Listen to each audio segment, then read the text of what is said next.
Assalamualaikum dan salam sejahtera. Saya Nur Syafira Aiza binti Abdullah, wartawan celik TV PSS WhatsApp. Hari ini saya ingin membawa anda mengenal dunia pembelajaran dan pendidikan khas yang unik dan istimewa. Jom! SMPKV Kuantan merupakan sebuah sekolah yang komited membimbing anak-anak istimewa dalam bina masa depan yang cemerlang. Terletak di dalam bandar Kuantan, sekolah ini menjadi mercu tanda harapan dan sangat membuat MDPK yang ingin corak masa depan mereka dengan ilmu dan kemahiran. Boleh saya kongsikan dengan penonton tentang diri cikgu dan pengalaman menarik cikgu di sekolah ini. Hai, nama saya Cikgu Iliana. Tahun ini merupakan tahun ketiga saya mengajar dalam perbuatan pastry.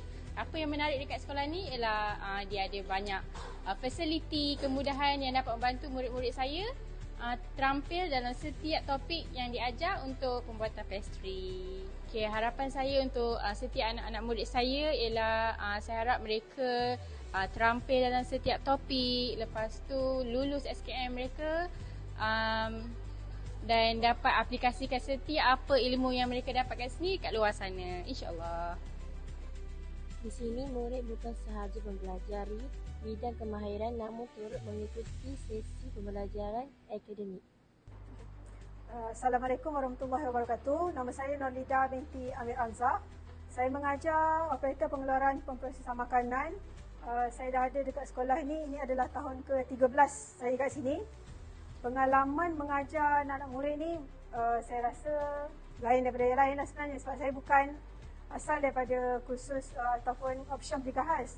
Tapi bila saya dah mengajar kat sini, banyak benda yang saya belajar dengan anak-anak murid ni. Lebih-lebih lagi dalam bidang kemahiran ni, memang kita orang, kami kena, cikgu kemahiran ni kena siapkan anak-anak murid kita ni untuk ke industri yang saya rasa sangat berbeza keadaan di luar tu dengan apa yang kami hadap dekat dalam sekolah ni sebenarnya.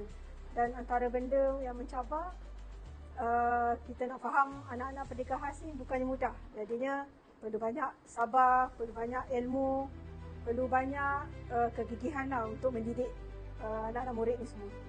Itu. Kami seronok belajar di Voxes. Dengan pendekatan pelajaran berasaskan vocational, SMKV Kuantan menyediakan peluang pendidikan yang praktikal dan relevan dengan dunia pekerjaan sebenar. Assalamualaikum. Nama saya Muhammad Askoyim Fatih. Saya murid tahun 1 Anthony Lescat.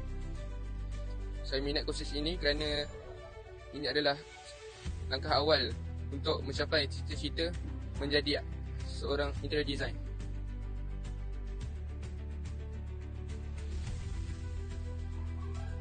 Inilah cara kami belajar, cara penuh bermakna dan penuh pengalaman. Bye, jumpa lagi.